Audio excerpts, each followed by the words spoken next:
Hello, friends. Welcome to another exciting episode of Play Along Podcast, the podcast where we play through games. And in today's episode, we are back with another entry in our shape. This whole episode is just cursed. This is crazy. That was Shadow, actually. I'm gonna have to shut this window because it's so That fucking was loud. Shadow on his hog. We're here for another entry in our ShameCube series where we're playing through some of Metacritic's worst rated GameCube games. And today we're playing through Shadow the Hedgehog. I'm your host, Jared. I'm joined by Kai and Ben as always. Gentlemen, how are you doing? How's it going? Good, man. Good. It's nice to be back in my actual environment. Like, I actually got my shit behind me. I'm not sat on a bed for 2.5 hours anymore. Yeah, how was your back after that? Because I saw you were just sitting like agony, straight in the middle of a bed. I don't think you were actually like leaning up against anything. So no, pure agony, man. But we do it for the content. Mm-hmm. For the content. Content. You heard him. He said it. I said what I said. Oh, this episode's gonna be chaos, just like Shadow. Shadow has a lot of chaos. There's a lot of edginess in his. Mm-hmm. That wasn't a segue. I'm not ready to talk about Shadow. Okay. Yeah, All right. I was like, that's a dope segue. But how are you, Jared? We'll cut it and I'll use it again later on. You know, it'll be fine. Man, the moment's passed, dog. You can't. I'm doing good. I went up early this morning. I had to take Sarah to one of her many doctor's appointments as she gets closer and closer to baby being here. Eventually it's going to be weekly, so that's going to be fun. Not for her. She had to get like 5 vials of blood drawn this morning, which is not. They make you take like this drink, and then you have to drink it, and then wait an hour, and then they take your blood, and it's a weird process. It's really strange. Is it like a glucose test? Yeah, it is. That's exactly what it is. Yeah, I had one before, like years and years back. Yeah, when my like fatigue issues was first starting. I like had to sit in a hospital waiting room for 3 hours, and I had like a cannula in, and I had to like down a bottle of like, we have Lucozade here in the UK, which is just like pure sugar. And I had to down that, and then they took blood every 30 minutes to like basically see if I could process the sugar. And yeah, she says it's like a thicker, sugarier Sprite that's not carbonated. And I was like, that sounds awful. That sounds like they've mixed it up, like just melted sugar in the back room and give it to it before it sets. But that was fun because I brought the Switch and we played Mario Kart in the car while we waited an hour for her glucose drink to settle in, which was fun. Hell yeah. So it was a good time. Playing the Switch too. Yeah. Shadow the Hedgehog. Damn. Now you're ready to transition? No, I want to know how you're finding the Switch too. Have you used the mouse controls? That's the thing I'm interested in. I have, and it's weird because and you can connect a regular mouse to this as well. You can plug a USB mouse into the Switch and just use that. I don't know how buttons work because although they're like, hey, you can switch it to a mouse, which is it's literally just like grabbing the Switch and moving it this way. You move it and it just instantly is mouse, and you move it back to an instant controller. Yep, it just knows it's very seamless. But you have still to use the face buttons on the side of the Joy-Con. So you have it on a mouse, but your thumb is sitting on like ABXY, and you still have to use all of those buttons to do things, which interesting is not very intuitive. Like you click the shoulder button at the top as like your mouse click, but you still have to use, like if I want to jump, I still have to hit A while my hand's like holding a Joy-Con sideways, which is just it doesn't work very well. I've only used it with Pokopia. I know there's a couple other things you can use it for. It's fun in Pokopia because you have to be close to things to either like break bricks or put down like objects. And if you use the mouse control, you can do that from a distance. So if like there's something farther away than I want to break, I don't have to be close to it to break it. Or if I want to place down a block or anything, I could be further away, which is nice. But again, it's just like, it's very Nintendo. It's weird. It's so strange. I don't know. It's gonna be one of those things where like in 5 years, no one's going to even use it. It's like the 3DS or the like, 3D feature. And then that was like the least used feature in that system. So do you remember as well when they released that 3DS that had the weird little nipple like at the top next to the screen? yeah. Well, because the 3DS only has one thumbstick. So they started putting games that were bigger that needed dual thumbsticks. And they had like a little tiny nipple as your second analog stick, which was interesting. Yeah, it was a very strange experience. Not only did they have a nipple, but they had multiple types of nipples. Mm-hmm. Damn. Yep. Oh. And then they made a 3DS that just took out all the 3D. that took out the whole feature of the system. They just called it the 2DS. Yep, they just called it the 2DS. Yeah. Damn, the 3DS was a weird ass decision. I love my 3DS. I want to show it off again just because I can, because I always loved it. I got the NES edition one. It's beautiful. Have you ever actually used the 3D setting? Oh, never. maybe when I first bought it, but yeah, I think when I first bought mine, I got it with Majora's Mask, and I booted it up for like 15 minutes, and then I was like, "This is slightly nauseating." The problem is like, I mean, it's after 3D was like bad, so it's not early 3D, but it's still early enough where it's like, unless you're holding the 3DS like a very specific way, you move that thing left or right, and it's just like you're gonna get nauseous trying to like look at this screen. Yeah. What are you sharing over here? Okay, Yo. Is that what like happens when you Google 3DS nipple? This is a fur affinity mock-up of a skin for the 3DS where it's just Pikachu with jacked nipples. Is that an admin account that I see on furaffinity.net? It is. I am. Okay. I'm actually a mod. Oh, okay. Gotcha. I'm a mod. Welcome back, mod. Also, Kai. it says when to hide this ad, and it's just pictures of cats. It's just like we have nothing to give to you. I'm sorry. Look at this cats. Oh my god. Actually, I don't want to hide this ad. It's very cute. This is the best ad I've ever gotten. That is adorable. You know who's also cute? Shadow the Hedgehog. He's a cute little guy. He's adorable. He's a cute guy. And that's what we're going to be talking about today is Shadow the Hedgehog. We've done, what is this? This is like our 7th, 8th, 6th or 7th? Hold on one sec. Let me live fact check. Yeah, live fact check. This is our 7th. Our 7th ShameCube game so far. Ben, do you have easily accessible our list ranking? Yes. I do indeed, yes. Do you want to let the people know kind of what we've played already and the list ranking we have so far? Yeah, so like our ranking from worst to best of what we've played so far. Yu-Gi-Oh! Falsebound Kingdom. Oh, I forgot that that beat Charlie's Angels is our worst. Yes. And then we have Catwoman as our next worst. Mm-hmm. Charlie's Angels. Then the Aquaman video game. The movie tie-in to Sum of All Fears. Yep, Tom Clancy's. Yep. And so far our top less bad ShameCube game is you sound like the Shadow the Hedgehog endings. Less good, bad, the less good but sort of okay game. Yeah, Smashing Drive. Yeah, our most enjoyed bad ShameCube game has been Smashing Drive. I realized that eventually they're not going to be bad. They're going to be decently rated eventually. At some point, we're going to be playing just regular GameCube games at that point. Although something tells me even if it's highly reviewed, there's still plenty of opportunity for them to be bad games. Yes. Yeah. Well, I mean, even Kai pointed it out. The fact that we have had Charlie's Angels and Shadow the Hedgehog both lived on the same system is kind of crazy. Yeah. I mean, that's what I will say about Shadow the Hedgehog is like, once again, we'll get into whether it's good or bad or not. That is not what I'm saying.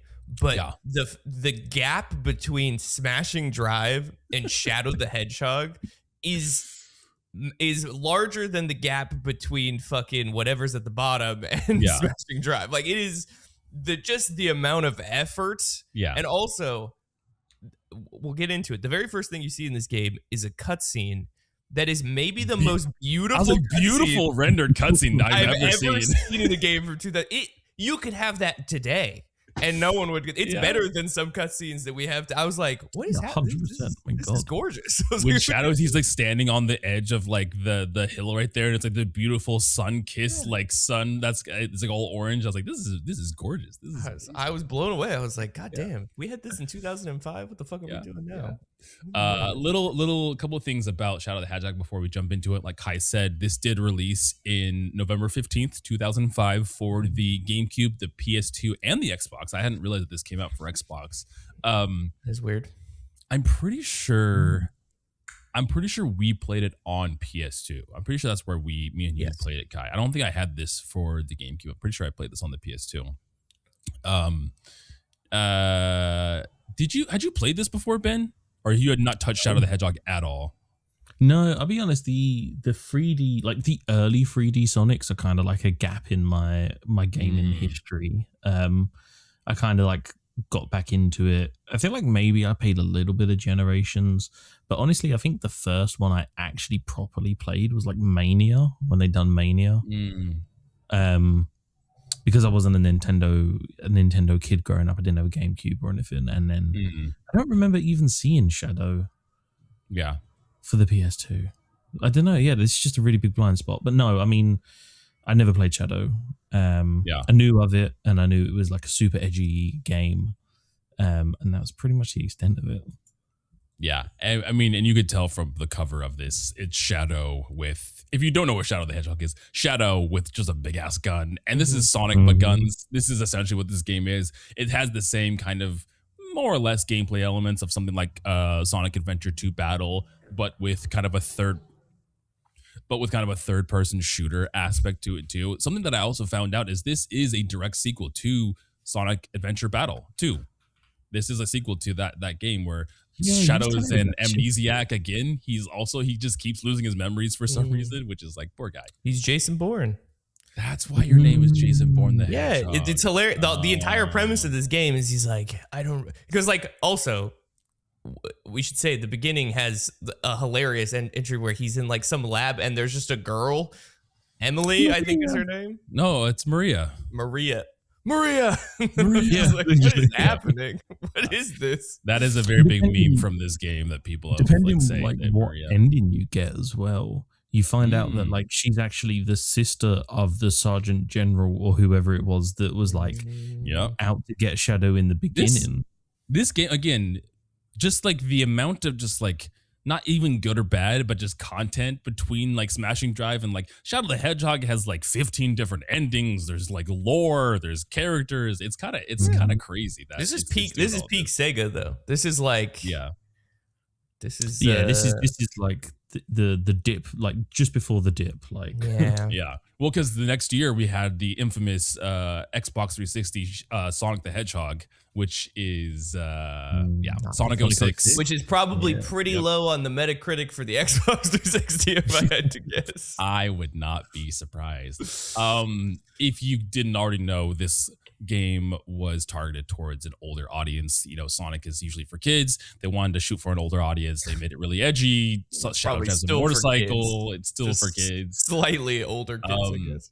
It's funny because it says that the team felt that Shadow's like design in the game was inspired by films such as Underworld, Constantine, and the Terminator franchise, which I guess motorcycle, I guess that kind of makes sense with Terminator, but just like those are hilarious comparisons with this game. In a very strange way, the way that it opens and the scene with Maria gives me very big Resident Evil vibes. I could see more of a comparison to that than Underworld. I don't know about that one. I mean, I guess there's aliens taking over, so, you know. Yeah, I was going to say, it's an interesting premise, though, because you have, what the fuck are they called? Because they really put some stank on the word black in this game. They just keep being like they're like the black aliens. I'm like, the localization team on this one really needed to maybe do a second pass. like, what should we call these guys? Yeah, these are the black robots. If we ever get their name, I know the eye fin is called like the Doom Eye. Oh, interesting. So I'm doing more research, and Blur Studios, I don't know if you are familiar with Blur Studios, Okai. Yes. They did the animation for this intro. That makes a lot of sense. They did for those of you who don't know, Death and Robots. Blur is maybe the most successful cinematics company on the planet when it comes to making like marketing assets for games. They've done literally everything you could think of. The Diablo 4 releases. They've done essentially a bunch of shit for Riot. They do all of the like, they've done a lot of the League cinematics. They do a lot of the Valorant cinematics. Blur is like the peak. Damn, no wonder why this looks fucking incredible. Yeah, they've been the leader in the space for like ever.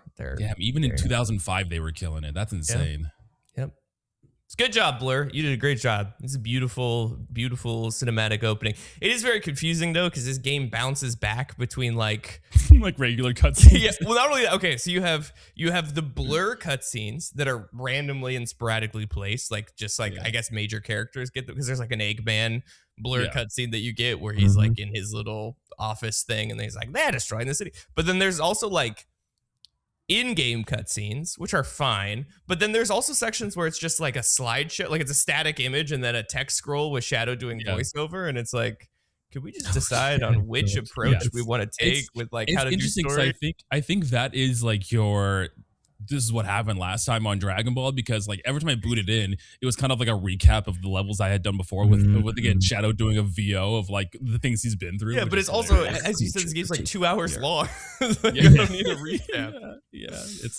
That's hilarious, man. I'm just going through and looking at all the stuff Blur has done, and it is insane all the things they've been a part of and done promo stuff for. I mean, I didn't even know they created the CG environments for the Avatar film. Like that's crazy.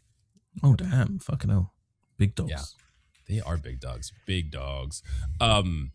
This game got an interesting rating. They're kind of like all over the place between like middling to kind of okay to bad. I mean, the Metacritic score is a 51 on GameCube. So this is the highest like scored game we've covered so far for this series. But anywhere, Game Informer giving it a 4 out of 10. IGN giving it a 5 out of 10. Nintendo Power gave it an 8 out of 10. Good job, Nintendo Power. Stand by your own. The official Xbox Magazine UK gave it a 7 out of 10. So like the reviews or game trailers getting an 8.3, which is interesting. And I feel like the very fragmented and jumbled up reviews kind of reflect how I feel about this game too. Like it's fun and good, but also terrible and bad. Do you think that maybe, because this is my I think concept of why it's so fragmented. Like, given the Nintendo slate in 2005, there was nothing like this. So if you were a Nintendo gamer, this was very like different and interesting and outside of the realm. But like PS2, Xbox, you had Halo, you had more serious games, and so this in comparison seemed like weird and tonally like more childish than that stuff, and so maybe it didn't resonate with those audiences as much. Maybe if it was a standalone Nintendo game where Sega was just like, we're just going to put this on GameCube, it would have been higher rated because it wouldn't have been compared to the other releases on other consoles that were a little more serious. Yeah. Well, I think you nailed it, because I'm just going through kind of some of the review scores and reviewers and things they said about it. One of the Game Informer staff, Matt Heckelson, said that not only is this new adult interpretation of Sonic painfully dumb, it's also ill-advised and almost feels like a betrayal to longtime fans. Damn. Which is crazy. It's crazy. That's aggressive. Yeah. I mean, maybe because even playing it, as a 12-year-old, this was targeted towards me. This was like my kind of thing. I was already in the Sonic ecosystem at this point. I had played Sonic Adventure. I had played Battle 2. I'd played all the 3D ones. And then you add edginess with like guns and everything. Like we weren't allowed to play gun shooter games back then. So this was kind of like a way of being able to play those kind of experiences without actually having to buy a mature title, because it is rated E10. It's not even teen. This is not even a teen game either. It's E10, which is kind of crazy. Yeah, I forgot E10 was a thing, to be honest. Yeah, I know. E10 and up. It's interesting because it's like, I'm sure we'll talk, but it's like such a product of its time. Like I'm thinking, like at the time this come out, I was watching like Attitude Era WWE and like some of the shit that was on there, having like Tristatus fucking stripping the ring and like the live sex show with Lita and Edge. Like it was it was a wild time to. I have no idea what any of that means, but they basically live sex show. It was because they were like on a bed. It was a bed on the ring, wasn't it? Yeah, they put a bed in the ring, and then they had Edge, and the thing as well is like it was Edge and Lita who obviously two wrestlers, male and female. They were like a power couple for a while. They were a power couple, but she was dating Matt Hardy in real life. And Matt Hardy was backstage watching his girlfriend like act out this sex show in the ring with all these people watching. It was a wild time to be consuming media. I feel like a sleeper agent I understood everything you said, by the way, and I knew the references, but just like I had that like locked in my brain somewhere. I watched because my younger brother Zach loves WWE. I watched so much wrestling back in the day, so I absorbed a lot of wrestling through him. So you said that, and I was just like unlocked all of these memories and information. This is when like the Undertaker was coming in on a Harley and shit. Like this is proper like. If you were edgy, this was the time. This was the time to be alive. The games during this era too, like SmackDown vs. Raw 2007, SmackDown vs. Raw 2006. Oh, those were peak wrestling games. 100%. Guys, I'm still hung up on the watching a sex show on television. I'm confused how they got away with that. Like, I mean, it's just like a bed, and it's kind of like The Sims, where they're under a blanket, and it's like, oh, they're having sex, and just like, yes, but it's rest. I'm confused. I mean, I guess. Technically wrestling? I don't think that show was aimed technically at children either. I think children just watched it. I don't know. The only people who I know enjoy wrestling were children, so it's hard for me to say. Valid, yeah, that is valid. Okay, well let's get into the game here. Like I was saying, Shadow is an amnesiac, so he's trying to figure out who he is, how he was created, his past, and everything. It's really interesting because it almost feels like the stuff that's happening in the world is like not even connected to Shadow, because he's standing there wanting to get his memories back, and then the black demons come out and everything, and the aliens are. It feels very separated, at least in the beginning. It feels very separated from like Shadow in general. It's just like he just happens to be there while all this stuff is kind of going down. Yeah, it's really weird because, like you said, there's this like gorgeous cutscene. So good, and he's like having this memory about Maria, and he's like, who is she? And then this just cloud like looms over the city, and aliens start dropping down and just shooting people, and then we're in gameplay. We're just in gameplay, free falling into the city. And I mean, controls wise, at least it controls like Sonic Adventure 2. Like, yes. Other than which is not a compliment. The only difference is Shadow has like an attack button, where like Sonic most of the time just has his homing attack, and that's usually how you defeat enemies. But in this, if you hit the B button, you can shoot any weapon or use any weapon that Shadow has, or you can punch and kick. Like, I was like, yo, Shadow can throw down. He can fisticuffs. And he can also you have the spin attack like normal, but at least to me this was new, like the ability to like throw buses. Shadow can like if you go next to a big object and press X, he kind of lifts it up, and then if you press X again, he flicks. So you can literally like there's like slab of concrete too. You can flip slabs of concrate. I knew about the boxes. I didn't know you could throw buses. That's crazy. Yeah, and the boxes are new as well. But yeah, I mean, do you want to talk about like kind of getting into the gameplay first? Because like, this is only like my second time getting into this kind of era of 3D Sonic. The first time was doing Sonic Adventure 2 Battle for the Get Wrecked that we did like we did together 3 years ago or whatever. That was like 5 years ago. Damn. I mean, first most important point, I think overall this game controls like ass. It controls fucking awful. It does, but I think it's the combination. It's the combination of everything just like not working well, because the platforming is like bad, and if the platforming was just bad and like the camera was fine, it'd be okay. But the camera also is terrible too. Yeah. Like, and it's that in conjunction with each other is just like, oh, this is awful. Everything like. Sometimes the jump is like a foot higher than other times. Yeah. Sometimes the homing locks on and hits enemies. Sometimes it doesn't. Sometimes you're in a position where you need to blind jump off a ledge and kind of guess where you need to land because you can't tilt the camera down. And on top of all of this, like it's like being in an ice level because Shadow has these hover boots and you kind of just slip and slide around everywhere. There's a skill cap. There's a skill cap that needs to be met when playing Shadow the Hedgehog. Yeah, it's also incredibly sensitive to left and right input. I don't know if you got that too, but like even when you're doing the just like normal Sonic, like, you know, doing the loops, trying to get to rings, like just like trying to get in line with like where things are, it's like just a little bit too much, and then you're suddenly veering off into one direction, and which doesn't help because the camera itself is all over the place where you're like, I can't see a goddamn thing. And it's just like little things like the systems too. Like if you there'll be a series of rings similar to other Sonic games. And if you press X, you can essentially go along the line of the rings, right? Whether if it's in a loop or anything like that. But sometimes you'll hit it and you'll just hit the first ring. And you try it again and then you just hit the second ring. And I'm just like, I just want to go straight. I want to go straight down the rings, and that's all I want to do. Yeah, I started relying on the like pressing X to do the like ring dash thing.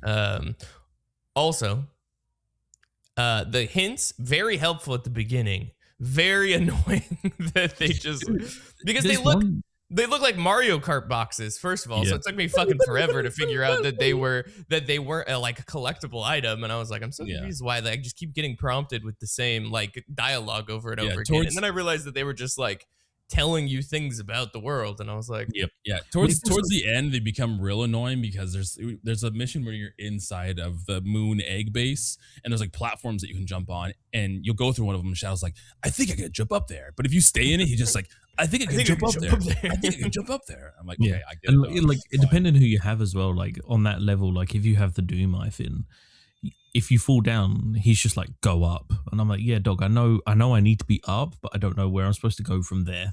And also the camera like almost like interacts with the world. So when you jump on the platform and you start to go up, the camera can't turn into the wall.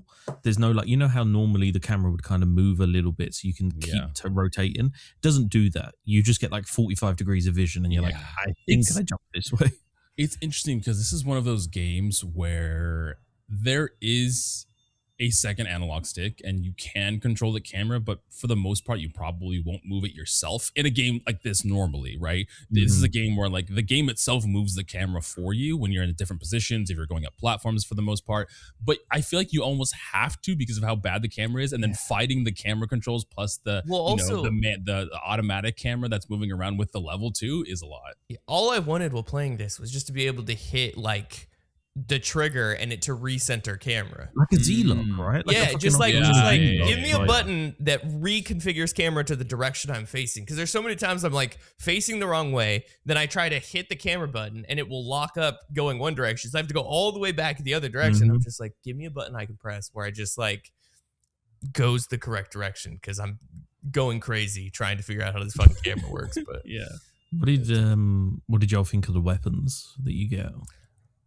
Weapons are lovely. The lock on for the weapons is fucking atrocious. It was a lot of me like firing in like a bunch of different directions, and then until I can actually hit what I was going for. It's I mean, you know, I think like there's a good variety of weapons. Like you have the option between the like gun. I know it's confusing, but the military is called gun. So the gun weapons and the like alien weapons, black scourge weapons. You can get like Eggman weapons as well. You can get like the Lancer from his robot and stuff. Yeah, there's like melee weapons. Like there's like swords you can get. I did not like the Eggman weapons. The Eggman weapons. I didn't mind the Lancer. I didn't like the weird bazooka thing. I could never fucking hit that bazooka. No. And also the bazooka still took like 3 hits to kill big enemies. It's like, give me a bazooka, it should be a 1-hit kill. Like, and I was gonna say those weapons also have little ammo too. There's only like 4 or 5 shots that you can do with them. One of my favorite was either like any of the like machine guns that the gun have, like the big LMG or the assault rifle, or the purple sword that you get from the Black Demon Aliens. I use the purple sword a lot. It's such a big reach as well, man. So you're just like, Just the fucking what is the sword from Halo? Fucking the fucking energy sword. Yeah, it's just an energy sword. It's a purple giant energy sword. Yeah. I like the weapons, and I think it was a fun addition to this gameplay where, again, before you could just do homing attacks for the most part. So I mean, now like Sonic has like a ton of different abilities. Before it was really just that. So my like I said, my knowledge is kind of like the 2D side scrollers and some of the newer 3D games. Does Shadow ever use a gap again? Does any of the other characters ever like pick up something from the environment and like, I mean, there's one point you pick up a lamppost and use it as a fucking club. Yeah, there may be melee weapons. I mean, there's a whole series of Sonic where it takes place in medieval times where they all have knights and they have swords. So those ones do. Those were like the Wii games, weren't they? The Black Knight and all that. Black Knight and the Secret Rings. Those ones they have melee weapons, but no. for the most part, they've just given the cast new abilities instead of giving them like a proprietary weapon that they can use throughout the games. This was pretty much it, and you can see why it didn't it didn't carry on going forward. Land. Yeah. Apparently, he canonically has guns. Oh, he just doesn't want to use them. He's a pacifist. You know? Yeah, I guess in the like comics that Nintendo made, like he uses weapons and uses guns, and I don't know anything about the Sonic lore, but apparently, that's just a thing. My favorite thing was like I love seeing, and these characters show up in like Sonic Heroes and everything. All like the other Sonic characters, like Charmy the Bee and Espio and Vector and everything. I'm just like, oh, look at these guys. I forgot Charmy was a character. Yeah, there's a lot of B characters in that. I mean, literally B characters, but also B characters from Sonic that you're like, oh yeah, I remember you. There's a lot of because that's the other element is like, I guess the kind of main draw is that there are multiple endings to the game. There's like a whole morality system in this game. Yeah, and you can do your normal mission, you can do the hero mission, or you can do the dark mission. I think the normal mission is basically just getting to the end and getting the Chaos Emerald for the end of that level. Like a normal Sonic game, you would run to the end. There's the giant gold ring at the end with the Chaos Emerald in it. That's the normal route. And then the hero and the dark missions, you usually have to do some kind of like mission specific thing, whether it's kill a certain amount of blank enemies or collect something or defeat things. And those will unlock different paths and different missions depending on what direction you go, which is cool. Again, and there's a lot of different missions and paths that you can go down with this game, which is kind of crazy. Yeah, and you can change on the fly as well, which is really cool. Yeah. Like you can do it in the pause menu, but then I realized accidentally that you can also do it. I was doing it on the D-pad of the Xbox controller. I don't know what that maps to on the GameCube. But between pressing like left down or right, you can go from like evil to normal to good. Yeah. I learned that at the very end where I was like on the second to last level or something, and I opened the pause menu and realized that I can use the analog stick to just change midway which one I wanted to do, which was very helpful. Crazy. Because each of them has a different tracking, like you said, so it might be kill so many enemies. I think one of them is like activate this number of temples in order to like help the Doom Eye and shit like that. It basically comes down to like, do you want to do what Shadow's out to do and get the Chaos Emeralds and work out who he is? Do you want to help Sonic and friends stop the Black Demon Scourge? Or do you want to help the Black Demon Scourge take over everything? Yeah, it's interesting too because it's one of these games where rolling credits doesn't necessarily give you an end. Like my end is very ambiguous. There's not much to my ending. I think Ben, me and you had the same one, but it's almost like you have to go back and do these other paths to get the full story. Rolling credits is just one possible outcome, but to get the whole narrative, you kind of have to go back and kind of play out all of these different scenarios. I'm very confused on how the endings of this game, because apparently there's 10 distinct endings, but then there's people that say there's 326 endings, which I'm like, I don't know how that works. That's what I was saying to you before. Like the website I sent over was like there's like 10 recognized, but then there are 326 unique combinations of levels that lead to the 10 endings. I see. So it's like you can do all hero, you can do hero, villain, hero, regular, and there's a combination of all of them. Yeah. Okay, let's focus on the 10 endings. That makes more sense. Yeah. But yeah, I think it's interesting that you said, Jared, that like there's a level select feature, so you don't have to go all the way back. Like if you verged off at the rump, or if you want to change where you finished mission 4 or whatever, you can go back and just redo mission 4 and then take a different route. Did you guys intentionally change up routes, or did like Kyber you just run into the ring at the end? Did you try to do it? It was missions? Like whatever I completed first. Generally, it was neutral because it's easiest to find the Chaos Emerald, but it was like my first mission, like after Westopolis, it was just easier to kill all the guys than it was to get the Chaos Emerald, so that I ended up going down the negative path and doing the like Rainbow Road fucking weird ass level, and then did neutral from there, and then was good and went back to Eggman. So I was kind of all over the place, just depending on what I completed first. I wasn't really trying to like, ooh, I'm gonna be evil, or ooh, I'm gonna be good. It's just like, what of these 3 things is easiest to complete before I get to the end? So I think I did a similar thing too, where I had the intention of that, but then anytime a Chaos Emerald or the ending ring showed up, I just grabbed it. I just grabbed it if I did that. Or again, if I finished a mission first, or if I finished something first, and that was just like once you finish the mission, once you kill the enemies or collect the things, the mission just ends. The level just ends there. That's what I was going to say. Is that's how I ended up diverging. One of the routes was that basically I was going along and it was like activate these temples, and I activated the temples. And then I was like, oh shit, that's the end of the mission. Like I don't get to do anything. Like I've done the dark mission finish. Like that's it. Yeah. Which is interesting. It's cool because I told Kai, I think I probably put maybe 2 hours to roll credits on what I had got. But there's a lot of replayability in this. And if you want to go back and do other missions, if you want to go back and do more things, if you want to restart, pick a different path, do that same level over and over again. So there's a lot of content. You had to put more than 2 hours into this. Dog, I put an hour into this game. Yeah. How long to beat has it as 5.5 hours? Yeah, is that a completionist thing? No, the completionist is like 25 hours. Let me boot my dolphin up. I'm pretty sure my dolphin said that. Because I definitely played for a couple hours, and I only made it to stage 5. I didn't play for. I played two. I sat down twice. I did 2 gaming sessions of this to roll credits. Weird. Does Dolphin give you a? Maybe it depends on how good you are.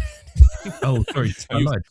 Time played 2 hours 8 minutes. Speed running. Speed running that baby. Speaking of, what do you think the speed running? This is. I think it's like sub 30 minutes. I think it's like because people do like crazy glitches for this. I want to say like 3 minutes or something. I reckon it's like sub 20 because there was one level where I think it was the arc level where I was running along the path, and like the way the arc level is, because it's like exploding, it kind of like there's lots of like it sort of goes up and then you're running down a set path. But I accidentally jumped and ended up like jumping over this massive guardrail, and then like just jumped and completely skipped like maybe a quarter of the level. And I was like, oh, this is a whole speedrunning game. Like I reckon. Okay. So the record was set 4 months ago. Oh, wow. That was recent. Yes, 4 months ago. And well, there's different. So neutral, pure dark, pure hero, dark hero, expert mode. So the neutral fastest time is 15 minutes and 48 seconds. Okay. Pure dark is 14 minutes and 28 seconds. Pure hero is 16 minutes and 38 seconds. Dark is 16 minutes and 30 seconds. Hero is 16 minutes and 41 seconds. And expert mode is 54 minutes and 52 seconds. Damn, what's expert mode? Expert mode must be, I'm assuming, like doing every single level, like, or like getting all of the endings, maybe getting like all 10 endings or something. It's also very interesting. So there's a selection here that says glitchless. The neutral glitchless time is 10 minutes and 55 seconds, which I don't understand how that works. Glitchless is quicker? Yeah. By a lot, like a good 5-6 minutes. Why would you even do a glitch run if that's more effort and takes longer? That's crazy. I don't know.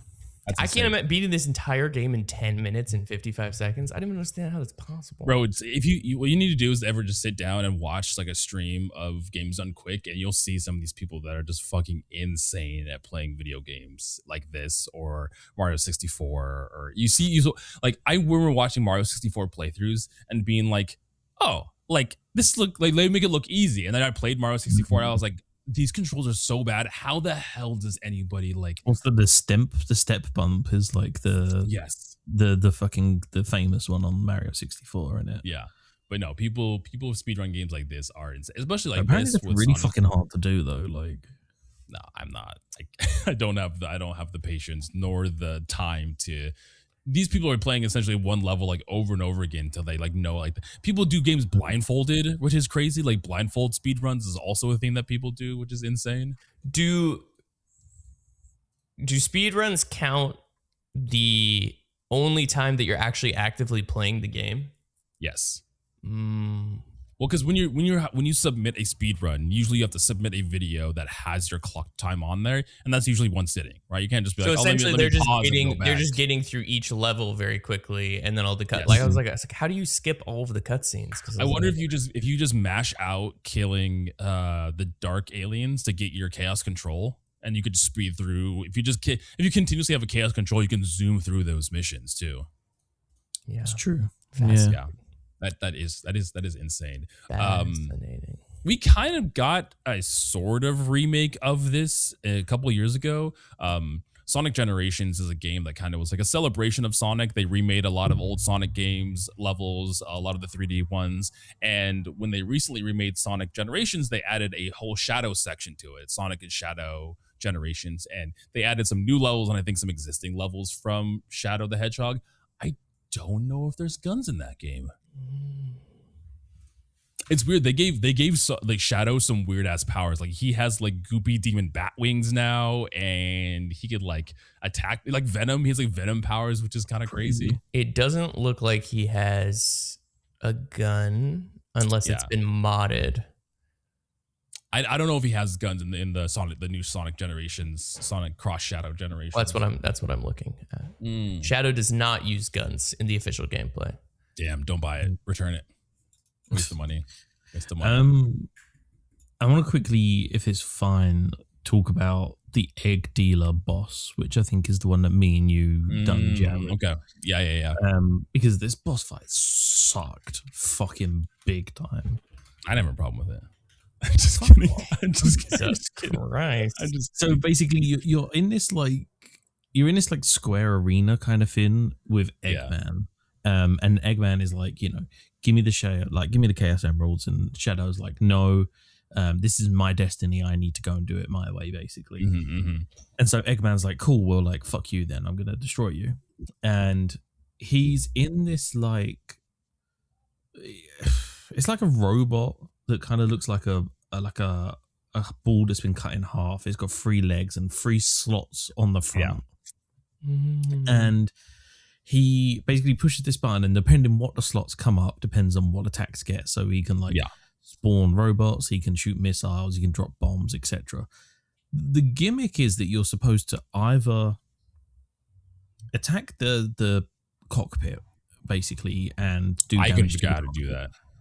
It's when he falls over. You just have to be there when he falls over. He kind of like runs around and eventually falls over, and you have to attack him while he's on the floor. Or what I was trying to do is use the homing attack to hit the slot buttons to make it so that the attacks damage Eggman, and then he loses health that way. Yeah.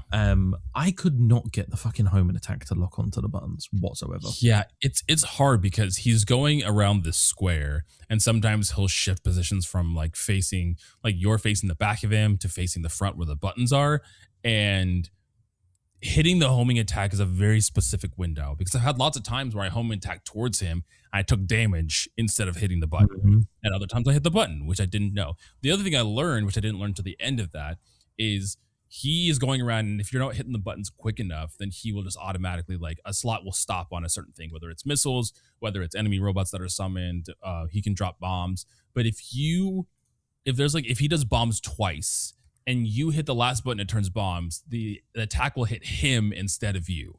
Yes. If you can hit the very last one, which is very complicated in its systems. Yes. Very, very complicated. But I think the reason I struggled with the homing attack kind of comes down to the camera, because I think in order for the homing attack to happen, you have to kind of be solely pointing at the button. But he turns so fucking, like, he just 180 in a split second, and there's no real way to actually make it work. But then even sometimes when I was like head on, I couldn't get the button to hit. I think of the 2 hours 8 that I played, I probably want to hazard a guess that like 20 minutes of this was just trying to fight Eggman. Yeah. Which is the last boss for this route. At the end, Shadow gets all the Chaos Emeralds and he's like, I did it. And then just like credits roll. I'm like, oh, basically. Okay. Yeah, we get some interesting revelations. Does he remember what happened? No, so basically what happens is, like, you go to Ark and you encounter the Sergeant General who was there after the Westopolis. And he's got his own gun pointed at Shadow. and he's like, basically, you're responsible for my sister's death. And Shadow's like, dog, I don't know who you are. And the guy's like, the guy's like, yes, you do. Like, you killed my sister Maria. They shot her. It's your fault. And then you get these like flashbacks of like a scientist who we later find out is Eggman's grandfather. And basically Maria and the Sergeant General lived on the Ark. And something happened. I think Maria was like either trying to help Shadow escape or she helped him break free or something. And as a result, the soldiers on the Ark shot and killed Maria. But then it's really, really weird because it's this really tense moment where this dude's got a gun pointed at Shadow and Shadow's like, I don't remember. And the guy just is like, okay, and falls to his knees and is basically like crying. And then Shadow just walks off and you're like, what? Well, I think he tries shooting at him and the Shadow like zips behind him really quickly and dodges the bullet. And he's like, if I did do this that you're saying, then I'll definitely let you kill me, but I have to figure out if the truth is real. And then Shadow walks away and then he falls to his knees and he's just like, Maria. Yeah, it's just like, Maria. You're like, okay, cool. Yeah, it is. We also learned that like the Eggman's grandfather and Black Doom essentially created Shadow. Like they're together when Shadow is being created in his little test tube, which is interesting. Yeah, he's in this like weird, kind of looks like the time chamber, not the time chamber, like the chamber they use on like Planet Namek in the Freezer arc of Dragon Ball Z, where it's just this like fucking like goop in a syringical tube. Who created Shadow? Because they mentioned that some doctor did. This is a Gerald Robotnik. Gerald Robotnik is Eggman's grandpa. And that's why in the ending we got Eggman is basically like, you owe me because like my grandfather created you, so like you are now my creation because like what's his is mine. It also makes sense why Black Doom seems to know Shadow throughout the entire game too, because Black Doom, I guess, was either there when Shadow was created or helped create Shadow with some of his dark powers. Again, I only did that one route, so I don't actually remember a lot of the. It's also not really clear, and this is probably just because we've only played done one small route. Portion. Yeah, but like it's not really clear like what Doom's intentions are. Like why he wanted Shadow created. Like he was the former partner of Professor Gerald Robotnik and the leader of the Black Arms. That's right, baby. Black Arms. Let's go. Interesting. Okay. That's right. Gang. Yeah, it's an interesting narrative for sure. Probably, well, I was gonna say probably makes more sense when you have all the endings, but I'm not even confident that it's really going to make much sense after all of that either. But it is a story nonetheless, which is something. Shadow is always losing his memory, which is kind of the basis to the story. Is he has no memory. Even in Battle 2, that was his whole character was he had no memory, and he was working with Rouge and Omega to try to get his memories back. Right. Yes, he was. Yeah. Good times. Well, what do you guys like about this game? We talked about a lot of things that we didn't like that were frustrating, but what are some of the things you enjoyed about Shadow the Hedgehog? If I'm honest, although it's goofy and the controls are like dog shit and the camera works against you, it's kind of fun. It's kind of like that's what I was saying. Like the reviews kind of nail it, where it's like it's really bad, but also just like good at the same time. Like I enjoyed my time with Shadow. It's like aside from some of the platforming stuff, but I think something. Sorry, go on. This style of game exists only in the Sonic universe. Like there is no facsimile to this outside of this. So like if you want to scratch this itch, this is essentially where you have to go to play it. Like. There were so many of these Sonic games at this point in time that they had made, and it's like such a weird combination of like 2D platforming design in a 3D space, which is very interesting. I think, like trying to translate like 2D Sonic platforming to a 3D space is just very interesting. And then Shadow as a character is it allows you to do a bit more because the Sonic games can't have guns, can't be edgy. I don't know. I think it's like an interesting take on something that is already a pretty niche space. I think you're right in the sense of just like there's nothing really like these games, the early 2000s, like 3D Sonic games, to really kind of scratch that itch, because it is a 3D platformer. This game's also a third-person shooter. It also has its like 2D platforming elements baked into that too. There's also this idea of like going fast, which going fast and trying to platform in this game feels very, very counterintuitive to one another. Yes. Yeah, as I say, you're going fast. I mean, and this is something that I feel like was the same in like the 2D side scrolling Sonics. Is like you're going fast until you're not, and then you're precision platforming, and then you're going fast. My experience with 2D Sonics a couple years ago, I was like going through and playing all of them, and I got through like 14 and got completely burnt out playing through 2D Sonic games. But just like going fast is almost like counterintuitive to the gameplay. If you go fast, then it's like precision platforming. Like you're not supposed to go fast in those early Sonic games. Yeah, it's kind of crazy. But I think, you know, as much as it's been confusing a little bit because we've only done one route, and I might be jumping the gun a little bit, I don't plan on going and doing another route. I feel like I've had my fill of Shadow the Hedgehog. I do kind of want to commend it a little bit for having like 10 different endings and having this like morality system of like, who do I want to help at this point? Because it's also not just like, oh, like I want to be all evil. It's like sometimes you're kind of like there's one level where I ended up helping the bad guy because like Eggman was like had a fucking battle fleet that were like trying to destroy the temple or something, and I was like, well, nah, that's a bit much, dog. Like, yeah, this game is nuanced. It's not just black and white. There's a lot of gray areas in this. And what if Fable but Sonic? Yo, and we we just played through a game where the choices matter game. This is also your choices matter. Like your choices lead. Compare Dispatch to Shadow the Hedgehog. This is the Dispatch of its time. Oh my god.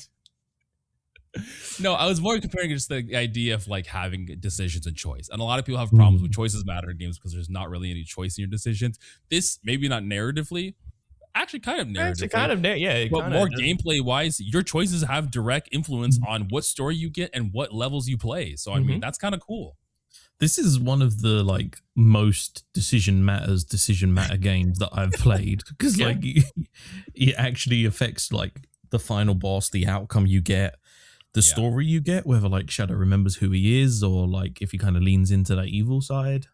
I mean, is Shadow the Hedgehog kind of like some of the first roguelite? I mean, you don't lose all your progress and you don't go back, but you got to do multiple routes to get the full story. There's a lot of Hades also in here too, if you know what I'm saying. Buddy, there is so much electronics for you to be behind this PC right now. That is not good. No. Just chewing on cables.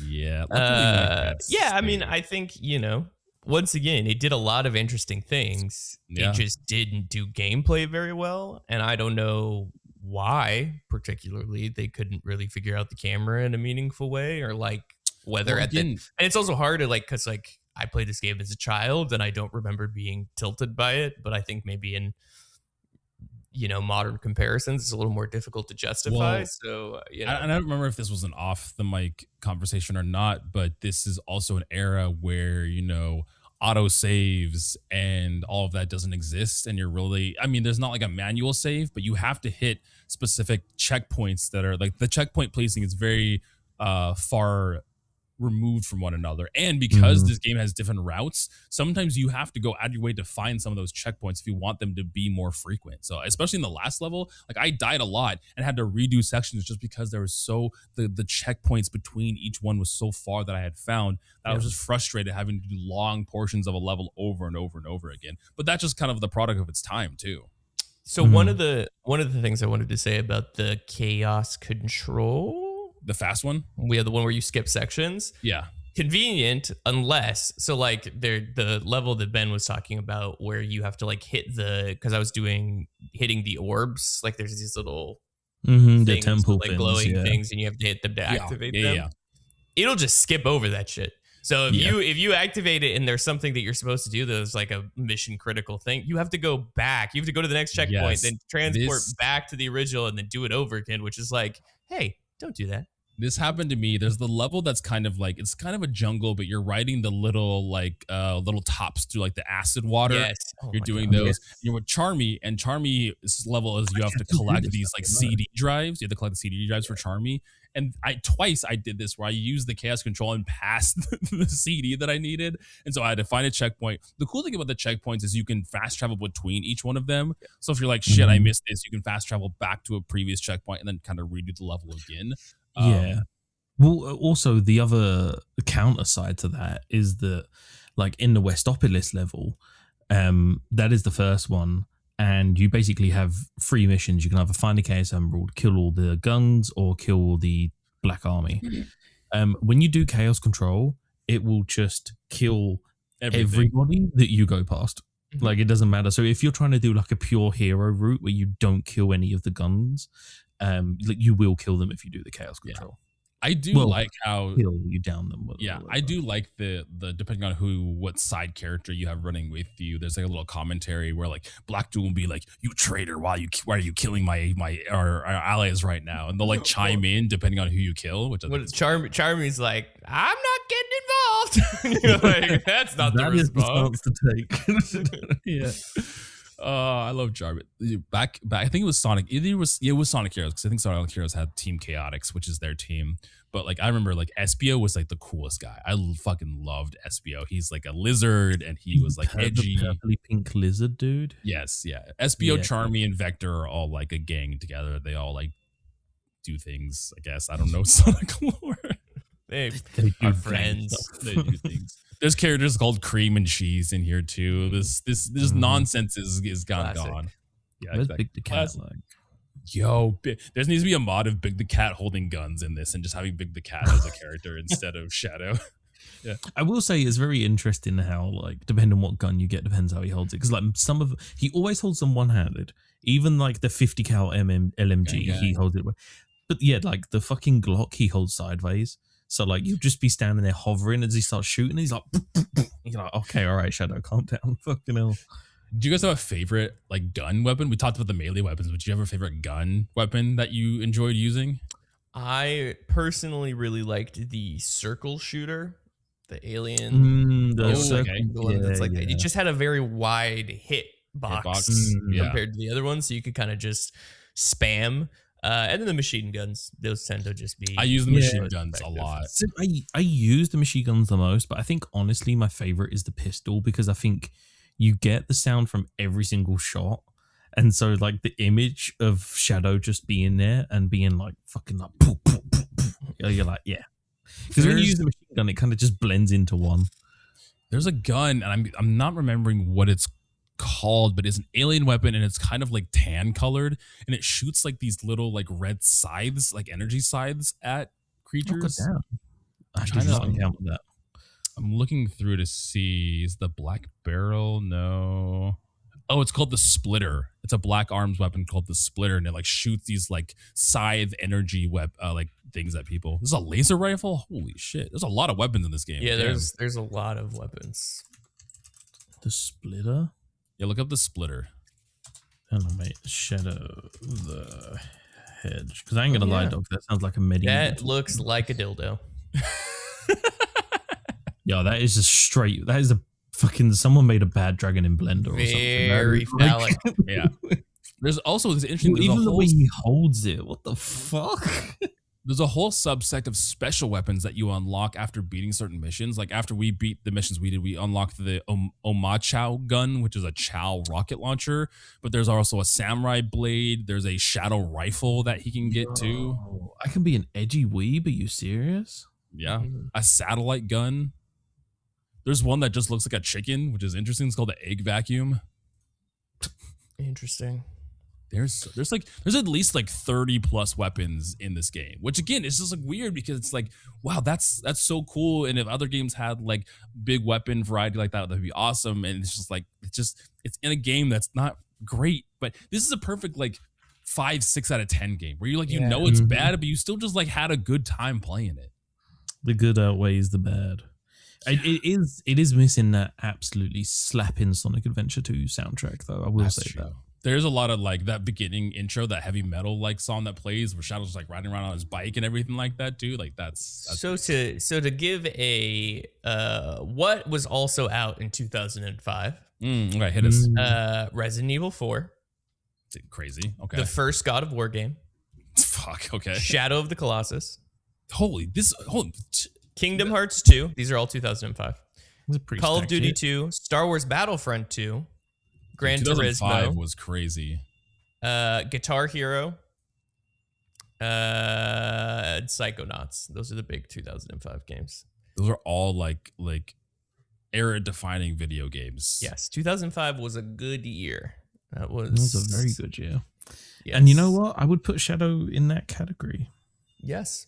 Yeah, for sure. I think so. Especially for a Nintendo. I mean, obviously Sega's different than Nintendo, but Sega destroyed their entire ability to have a successful console, so they have defaulted to being on Nintendo ever since. So this game was multi-plat though. It was on PS2 and Xbox. Yeah, but once again, I think that probably was a mistake ultimately. Like when you think of Sonic, you think of Nintendo. I feel like I think it's Sega. So it fits into the. Well, no, I just mean like you think of that world. Sure. You think Sonic feels like it fits more into the Nintendo caricature, cartoonish franchises than it does something where it's like, oh, this is a, even though something like Spyro, was a PlayStation kind of mascot early on, like, there's a level of it fits well in that world, I feel like. I was trying to find information to play what was the budget for this and how much did it make. I found its overall sales as of 2007, so it might be more than that. What do you think this game sold as of March 2007? March 2007? Probably like 15 million. I was gonna go like 700,000. Like, I don't think it reached 1 million units. Okay, Ben, are you talking about dollars or units? Units. Well, I don't know. It just says the total sales of blank is blank, so I'm assuming it's dollars because it's talking about total sales. It doesn't say units, it doesn't say dollars, but it has a number. Okay. Does it have a number with a currency in it, or like? No, it does not. Oh, okay. Probably units then. Probably units then. Does that change your answer? How many units do you think it sold? How many Shadow the Hedgehog copies do you think sold at that point?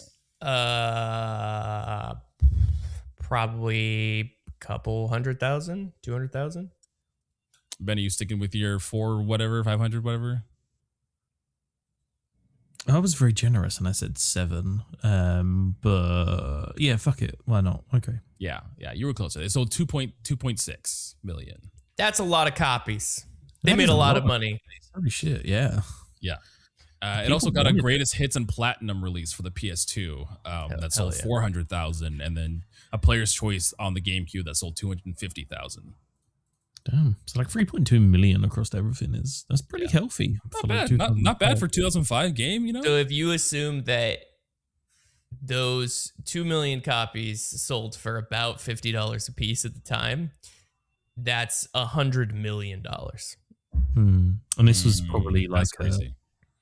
Maybe like I've been trying to do research and I haven't found a budget of like I should know how expensive would the animation studio have been. Yeah, if they were doing Blur at the time, probably a couple $100,000. Yeah. What is Blur now to get Blur to do something now? If you want like it depends on the complexity and how many characters, because that's how like that kind of animation works. But generally, use like the Diablo 4 like that probably would have been like $2.5 to $3 million. Okay, damn. But you have to understand that it's a very different world now than it was in 2005. Yeah. Sure. I mean, they still made a shit ton of money, however you look at it. And I don't know about you boys, but this is getting at the top spot for 100%. Oh yeah, I was gonna do the whole thing that we normally do. We'll start from the bottom and see if it's better. But Shadow the Hedgehog is definitely the best GameCube game that we've played so far. Do you think it warrants its 51 on Metacritic though? Do you think a 51 is a good score for Shadow the Hedgehog? Okay, I have a question. Yes. Mm-hmm. What do you think is a better game? Star Fox Adventures or Shadow the Hedgehog? Oh shit. Shadow the Hedgehog. Yeah. Oh man, this is hard because I'm trying to take out which I enjoyed better, and just which I think is better. Like I don't know. My answer is Star Fox Adventures. I have a deep love for that game for some reason. Well, if we're talking about like my own enjoyment, I think Star Fox Adventure has more of like what I like. Is that a fucking airplane? What the hell was that one? Jesus Christ. I think I had more like the adventure, not open world, but the kind of like 3D platformer, the Jak and Daxter, the Ratchet and Clank. I enjoy that more than like what Sonic and Shadow the Hedgehog are. So I would just say adventure, but I don't know. Shadow does a lot good. I think the voice acting is done better in Shadow the Hedgehog than it does in Sonic Adventure. Oh, 100%, yes. Yeah. Yeah, I think what is, hold on, let me see what I think just purely for like just looking at like, you know, the branching stories and stuff, I feel like for me that's got more pull than Okay. Shadow the Hedgehog has a 51 on Metacritic. Star Fox Adventure has an 82 on Metacritic. That is crazy. The people hath spoken. And 82 is insane. That is a very good rating for this. That is insane. Well, to end this out, why don't we read some reviews on Metacritic for Shadow the Hedgehog? See what the other people thought about Shadow the Hedgehog. I definitely have this pulled up, but I'm not scrambling to find it as we talk. Why would you recommend something that is not on your screen? I was transitioning, but I wasn't. You know, I wasn't there yet. I wasn't in it yet. Okay, GameSpy gave it. This is some of the critic reviews. GameSpy gave it a 40 and just said the lack of speed is a real problem here. That's a terrible review. Yeah, if that's the key takeaway from your review, I feel like you missed something. Also, there was enough speed. Speed was the enemy of this game. There's too much speed. Yeah. Nintendo Power gave it an 80, an enjoyable, high-octane adventure. Naysayers be damned. I agree. There was more than that. I agree with the sentiment. I don't know if I'd go as high as an 80, but I agree with the sentiment. Star Fox Adventures is an 83. Just remember that. Star Fox Adventures is an 83. Play Magazine gave it a 75. It says, I narrowly recommended it for our series diehards, unless it keeps you from buying Rush, in which case you should opt for your DS all the way. This one's a DS. I'm lost. That sounds like a very time sensitive. Sonic Rush, I think, is a DS game. Sonic Rush is a DS game. So if this stops you from buying this, then it's good. So Sonic Rush must be pretty bad then, I guess. Okay. Interesting. Game Over Online, give it a 70. Shadow the Hedgehog has a couple good ideas that are ruined by sorry gameplay. What happened? Yo, look at this fucking... Ellie doesn't... I don't know if Ellie knows that we're playing Shadow the Hedgehog for the ShameCube. But like we have an app in the I don't know why I said that so weird. We have an app in the UK called Vinted, which is like a clothes reselling app. Shadow the Hedgehog like shirt or something. Hell yeah, Dr. Pepper. Holding a can of Dr. Pepper and it says "Unleash the Beast." You're buying that shirt, right? It's at $10, bro. I might have to. IGN. Wait, did I read the? No, I didn't read IGN's. IGN gave it a 49. It says a long list of shortcomings from stupid level design, unrefined controls, and useless gunplay to disappointingly outdated graphics. I wouldn't say it's useless gunplay. I also wouldn't say the graphics are outdated. I feel like this is what all of the Sonic games looked like. Yeah, I wouldn't say it's outdated graphics at all. But once again, I think this suffers from the comparison of other games. Yeah. That aren't Nintendo games at the time that don't look like this. Yeah, for sure. The lowest review on here is from a site called Gaming Age. They gave it a 25. It says, combine the relatively poor visuals with monotonous level design, and you'll find yourself in the middle of a level with no real visual cues of where you are within the level.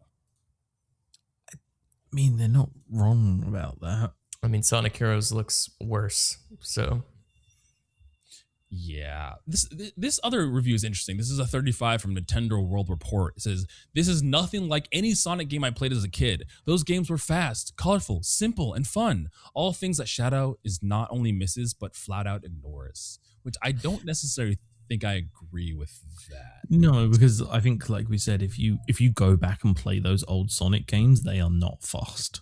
They're not fast, and they're hard. They're very difficult, like precision platformers. Yeah, I don't know, you know. Well, gentlemen, do you have anything else about Sonic? I mean, Shadow the Hedgehog that you want to talk about before Not we particularly. get out of here? Ben, do you want to do a recap of our list now with Shadow? Sure. 1 second. Ah. No, I have nothing to add. I feel like I've said everything. Yeah. That I wanted to say. So, I mean, Shadow at the top hasn't changed any of the other order. So, worst to best, Yu-Gi-Oh! Falsebound Kingdom, Catwoman, Charlie's Angels, Aquaman, Sum of All Fears, Smashing Drive, and then Shadow the Hedgehog. It's a pretty damn good list. It is. Pretty damn good list. Well, I haven't decided on what we want to do next. I was going to put it in a wheel spin, but do you guys want to just pick one? Kai had picked the Scorpion King last time as one of ours. No, done. Okay. Scorpion King it is. The Scorpion King has a 49 on Metacritic, so that's going to be interesting. But yeah, next ShameCube game we'll play is going to be the movie tie-in. Dwayne the Rock Johnson? It is Dwayne the Rock Johnson. Yes, it is. Yes. You know what? I'm gonna look up a screenshot real quick because I have no idea what this Dude game is like. bad. The CGI. The game. I was going to say the CGI for the movie. No, the movie was awful. Into the Scorpion King is fucking awful. Oh no! Dude, the Dwayne Johnson in this looks awful. Fun fact. Oh, hit us! I love fun facts. First movie Dwayne the Rock Johnson was in was The Mummy Returns, where he plays the Scorpion King, and the second movie was the Scorpion King. So his first solo movie was the Scorpion King. That was the first Dwayne the Rock Johnson movie. That is crazy. This is Dwayne though, right here. Yeah. Say hi, Dwayne. Yeah, look at the polygonalness. Oh, God. It looks like there's like a little bit of like mobility in the combat, which is. Well, do you remember that from the movie?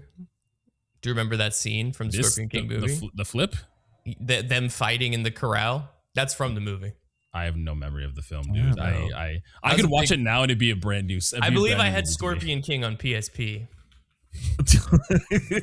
That sounds like a fucking. I did have Scorpion King on PSP. It sounds like it would be on UMD. Yo, you sitting down watching Scorpion King and me watching like Final Fantasy VII Advent Children on the PSP. It feels very us in 2007. Yes. 2008. I also had Triple X with Ice Cube. Yep. Didn't Vin Diesel playing some of those?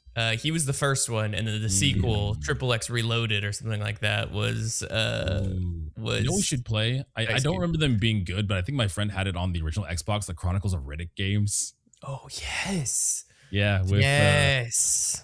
I remember Chronicles of Riddick. I don't know if Chronicles of Riddick. It was on Xbox for sure. It might have been PS2, but I don't know if it's on GameCube. It was never released on GameCube. Man, damn. It was only on Xbox and PC. Looks like we're just gonna have to do a standalone Chronicles of Riddick episode.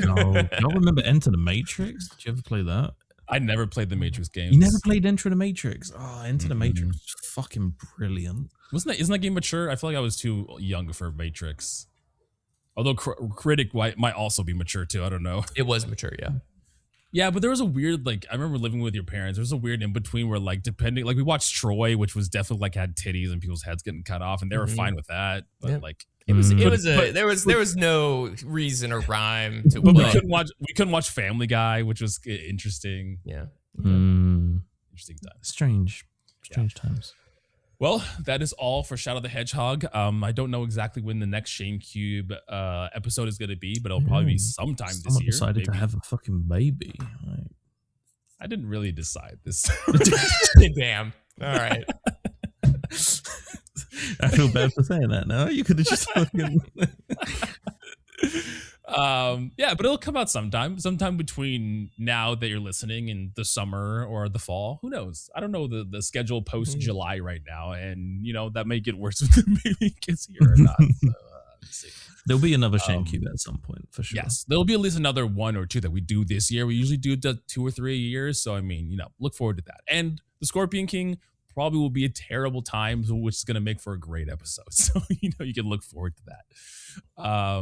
In the next episode of the podcast, we are starting our brand new main series. Kai, you didn't get to announce it because you left, but I announced it for you. We are playing through the Drifter. Thank you. Which, if you don't know the Drifter, it's a point and click adventure game. It's kind of when I was reading the Steam description, I didn't really know much about this when Caillou told me about it, but the whole premise is like the main character like dies and you come back right before your death and you kind of solve your death on how you died, and there's like branching paths, and it looks like there's kind of like some fantastical realism to it too, which we love over here. So very excited I will say I've played an hour of it so far. And the voice acting you will have to get used to a little bit. That is my one warning. Interesting. It's very specific, but it's been good so far. Yeah. You didn't get a chance to, because we usually do this on the podcast, but what was kind of the direction for putting the drifter on there for Steam? Okay. Steam games. I was like, I need a game that is.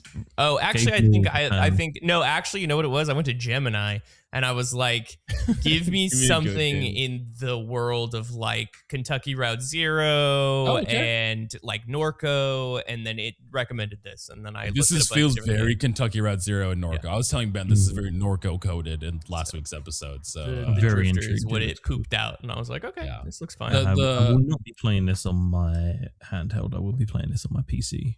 Yeah, the point and clicks feels like it'd be hard for the ROG Ally to do it. It'd probably a better keyboard and mouse game for sure. The first episode is going to be next week. We are playing through the prologue in chapter 1. That's what we're covering for the first episode. By this point, we'll most likely have a schedule, so stay tuned to the socials or the Discord to see exactly when episodes are going up and what we're playing for each sections. But until then, gentlemen, anything else before we head out of here for the week? No. Thank you for listening. Hell yeah. Thank you. We love you. Thank you for the support, and we'll see you next week. Peace out, everybody. Bye. Ooh, we got an edgy shadow vibe. Edgy shadow vibe.